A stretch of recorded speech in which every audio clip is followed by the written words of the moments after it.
A gente tem um cenário econômico bastante conturbado no país, cuja dificuldade de previsão é cada vez mais claro.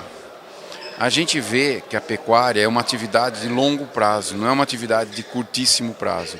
Portanto, o que a gente tem para esse ano? A gente entra o ano com preços razoavelmente bons, numa condição em que o setor vem de 2 anos cuja capitalização foi razoável, ou seja, nós fizemos preços melhores que custo, uma margem razoável para o setor de corte, principalmente, um pouco inferior para o setor lácteo, mas também remunerando bem.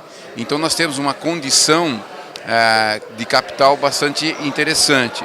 Então a perspectiva que a gente tem é de que o mercado interno, principalmente, ele venha a encolher. Então a gente tem um cenário bastante apreensivo, bastante apreensão com relação ao mercado interno, e o mercado externo aparentemente dá sinais de uma certa melhora, principalmente mercados como Estados Unidos, Europa, que começam a melhorar. Isso enxuga, por um lado, a oferta de carne bovina e de lácteos e diminui a pressão para a importação de lácteos no Brasil e aumenta a possibilidade da gente exportar mais carne. Aparentemente, a gente não vai ter uma situação de preços estáveis, ao menos é isso que o mercado futuro está mostrando. Então o mercado trabalha com uma expectativa de preços estáveis, mas os custos podem subir um pouco, o que reduz a margem do produtor. A retenção de fêmeas em si só é uma análise meio superficial, porque a gente está tendo uma retenção, mas a produtividade das fêmeas está maior.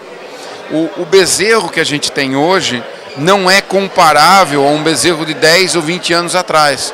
Por quê? Porque a qualidade desse bezerro é muito melhor. Então o produto, por exemplo, a média de peso de um bezerro hoje está próximo de 200 quilos. Isso daí, se a gente comparar 10 anos atrás, que era 185 quilos, a gente ganhou meia arroba de carne por bezerro.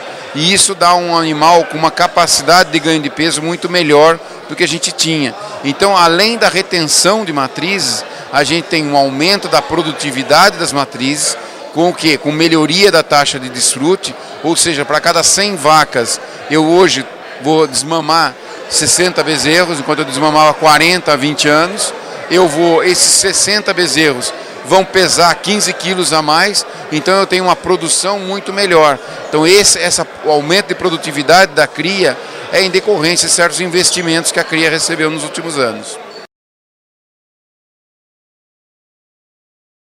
Eu acho que essa análise de ciclos de produção é uma análise também que é muito atrelada aos anos 70 e 80, quando nós tínhamos o boi como reserva de valor.